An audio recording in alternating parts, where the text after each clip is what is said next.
연부를 많이 해가지고 의식이 상승하게 되는 증조를 보게 되면 매일 내가 얼마나 감사하는지, 만사만물 또는 사소하던 중대하던 어떤 일을 만나든지 간에 감사한 마음, 그걸 보면 내 스윙의 깊이가 어느 정도인지 경지가 어느 정도인지를 알 수 있게 된다는 것입니다.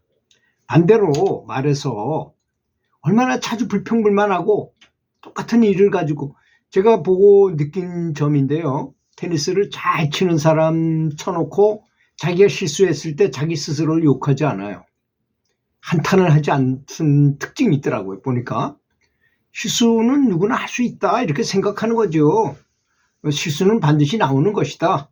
그래도 그 자기 스스로를 욕해봐야 뭐 득이 될 게 아무것도 없어요. 그걸 다 아는 거지 그 사람들은 이미. 이제 제가 선수를 지도해 보니까 고등학교 한 2학년 정도 되면 테니스의 도가 통해요. 그러니까 어떨 때 어떤 마음을 먹어야 되고 뭐 이런 걸 다 안다는 거죠. 말하자면 요령도 다 터득하고. 그래서 자주 불평불만하고 화를 내고 뭐 이렇게 하는지를 보면 앞으로 내 삶이 어디로 가는지 이미 답이 나와 있다는 것입니다. 답이 이미 다 결정되어 있는 거나 마찬가지라는 거죠.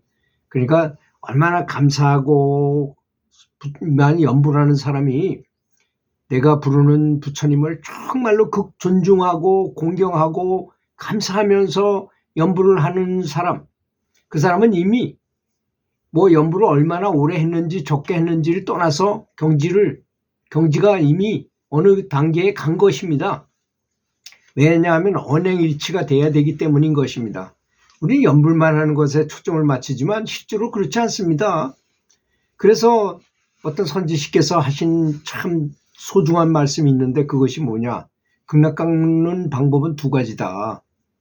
한 가지는 연불 아무것도 모르고 그냥 선행만 열심히 한 사람이다. 그런 사람 극락한다 이거야. 또 한 사람은 누구냐? 연불 열심히 한 사람이다. 그러니 선행을 하면서 좋은 생각, 좋은 말, 좋은 행동을 하면서 연불까지 한다면 더욱더 좋은 거 아니겠습니까? 그렇지 않습니까? 제가 뭐 누누이 말씀드렸지만 극락학교도 1학년부터 9학년까지나 되는 아주 학기가 길어요. 그러니 그 이왕 들어가는 거 죽을 때 우리가 5학년으로 편입할 수도 있고 9학년으로 편입할 수도 있어요. 근데 겨우 맨 밑으로 들어가면 오래 걸리죠. 수천 년이 걸릴지도 모른다는 그런 얘기입니다. 근데 이상하게도 말입니다. 불평할 때는 답이 다 불평불만할 땐 전혀 보이지 않아요. 하는 일도 더 안 돼. 그런데 마음을 돌려서 이래가지고 뭐 아무것도 되는 것이 없구나 해가지고 이 사람이 마음을 돌려서 어렵지만 그래도 감사하기 시작하면 그때서야 불평불만하는 것이 얼마나 삶을 무겁고 불편하게 만들었는지를 뚜렷하게 볼 수 있어요. 야, 저 사람 왜 저렇게 살지? 나도 저렇게 살았었지만 그래 나는 이렇게 해서 헤어났는데 지금은 아주 감사하고 사는데 저 사람 불평불만하고 항상 불만하고 화내는 사람을 보고 불쌍하게 보입니다. 그때부터 그게 보여요. 제가 이제 책을 보다가 가장 감명 깊었던 그냥 일반 서적입니다. 일반 서적 중에 로만 필이라는 그런 목사가 쓴 글, 적극적인 사고방식이라는 책을 보고 제가 굉장히 감동을 했어요. 무슨 생각, 무슨 말이든지 간에 긍정적으로 하라 이거야. 아무리 어려워도 말을 긍정적으로 해버릇하라 이거야. 그러면 정말로 인생이 그렇게 바뀐다는 것입니다. 그리고 그걸 훈련한 다음에 다른 사람이 말하는 걸 이렇게 들어보니까 너무너무 부정적인 말을 많이 쓰더라는 거예요, 우리가. 더워 미치겠네. 더운데 왜 미쳐요? 미친다는 말이 얼마나 나쁜 말입니까? 더워 죽겠네. 더우면 더운 거지 뭐 죽을 것까지 뭐 없잖아요. 이렇게 말을 쓰더라는 걸 보고서 참 한심하다 이런 생각이 들더라고요. 사실 제가 그 책을 보고 많이 느꼈을 때 그렇습니다. 마치 이런 겁니다. 어두운 방에 있을 때 먼지가 보이지 않잖아요. 어두운 방에 있으면.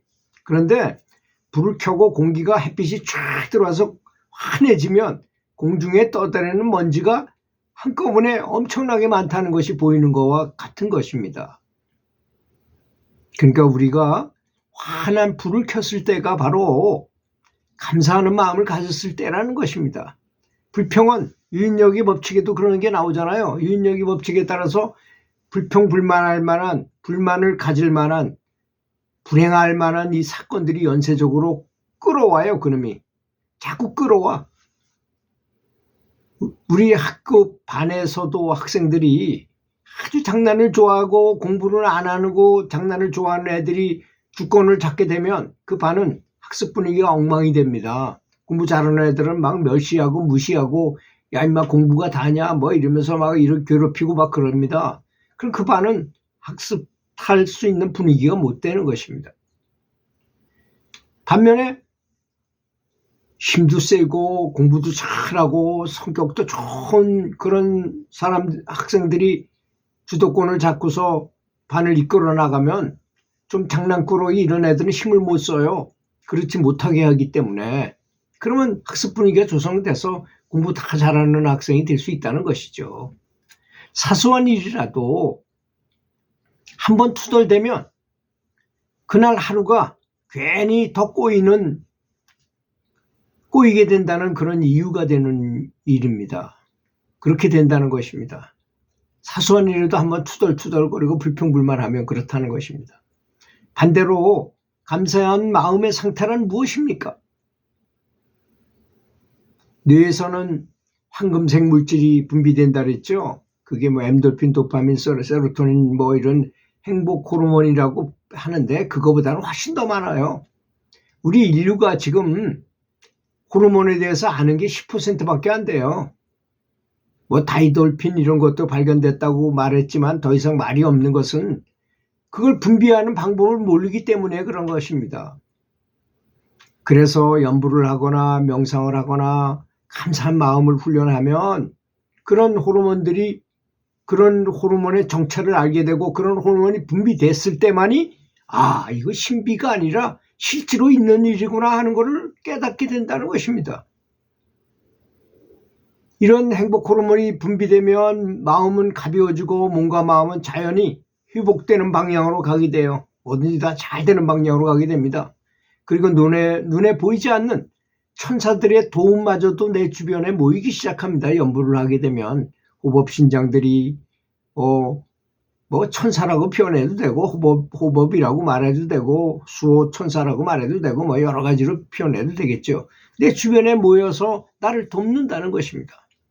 결국 삶은 사건이 아니라 내가 어떤 마음을 반복해서 먹었느냐에 따라서 달라진다는 점을 알아야 할 것입니다. 들어주셔서 감사합니다.